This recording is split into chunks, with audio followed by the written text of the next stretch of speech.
খুব শীঘ্রই একটি বছরে রমজান মাস আসতে চলেছে দুইবার, অর্থাৎ সেই বছরটিতে মুসলিমরা মোট রোজা পালন করতে পারবে 36টি। শুনতে আশ্চর্য শোনালেও এমনই বিরল ঘটনার সাক্ষী হতে চলেছে মুসলিম বিশ্ব। একই বছরে দুইবার রমজান আসা নিয়ে কি বলছে ইসলামিক বিশ্লেষক এবং বিশেষজ্ঞরা? একই বছরে দুইবার রমজান আসা নিয়ে প্রিয় নবী সাল্লাল্লাহু আলাইহি ওয়াসাল্লাম কি বলে গিয়েছিলেন? এটা কি মুসলিম উম্মার জন্য কোনো সৌভাগ্য বয়ে নিয়ে আসছে, নাকি আসছে অন্য কোনো দুশ্চিন্তা? এতক্ষণে একই বছরে দুইবার রমজান আসার কথা শুনে অনেকেই হয়তো অবাক হয়েছেন। তবে অবাক হলেও ঘটনাটি অতীব শীঘ্রই সত্য হতে চলেছে। কবে হবে এমনটি জানতে হলে দেখতে হবে আমাদের আজকের এই পুরো ভিডিওটি। প্রিয় দর্শক, রমজানকে বলা হয় মুমিনের জন্য ভাগ্যের মাস, প্রতিটি মুসলিমের প্রত্যাশা, প্রাপ্তি ও প্রার্থনার মাস। তাই প্রত্যেক মুমিনই রমজান মাসের জন্য অপেক্ষা করে। এই মাসটি সমগ্র মুসলিম জাতির জন্য অন্যান্য মাসের থেকে আলাদা, আর নিয়ম করেই প্রতি বছরই একবার আসে রমজান মাস। কিন্তু কিভাবে এক বছরে আসবে দুটি রমজান? ঠিক কবে ঘটবে এমন ঘটনা? এর পেছনে লুকিয়ে রয়েছে এক মহাজাগতিক ঘটনা। রহমত ও নাজাতের বার্তা নিয়ে আসে পবিত্র মাহে রমজান। এই পবিত্র রমজান মাস বছরের অন্যান্য মাস অপেক্ষা অধিক মর্যাদা সম্পন্ন। এই মাসটি শুধু যে রোজার মাস সেটা কিন্তু নয়, এটা প্রত্যেকটা মুসলিমের জন্য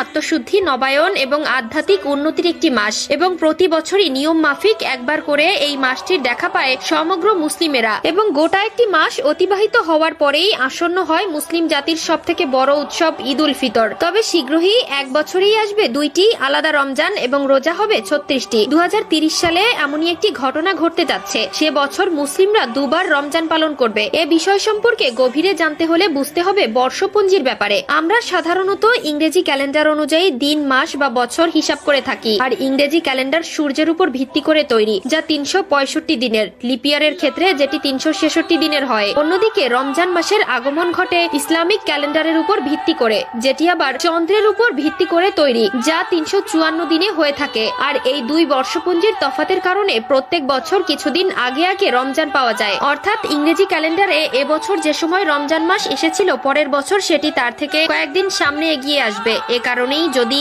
এবছর এপ্রিলে রোজা হয়, ঠিক তার পরের বছর সেটি গিয়ে মার্চ মাসে চলে আসবে, তার পরের বছর আরো কিছুটা আগে। মূলত এই দুই বর্ষপঞ্জির কারণে প্রতি 33 বছর পর পর এক বছরে আসে দুইবার রমজান, কেননা তখন এই পার্থক্যটা দাঁড়ায় এক বছরের সমান দিনে। এর ফলে 2030 সালে বিশ্বের মুসলমানদের জন্য এক বছরে দুইবার রমজান পালনের সুযোগ আসবে। বিভিন্ন হিসাব নিকাশের সাহায্যে এমন কথা বলেছেন জ্যোতির্বিজ্ঞানীরা। আরবের একটি খবরে বলা হচ্ছে 2030 সালে প্রথমবার জানুয়ারি এবং তারপর ডিসেম্বরের শেষের দিকে রমজান মাস আসবে। এভাবে এক বছরে দুইবার রমজান মাস আসার ঘটনা সর্বশেষ ঘটেছিল 1997 সালে, যেটি 33 বছর পর 2030 সালে আবার এমন ঘটনার সাক্ষী হবে বিশ্ব। কেননা 1451 হিজরির রমজান শুরু হবে 2030 সালের জানুয়ারি এবং 1452 হিজরির রমজান শুরু হবে 2030 সালের 26শে ডিসেম্বর। এর ফলে মুসলমানরা 2030 সালে প্রায় 36 দিন রোজা রাখবে।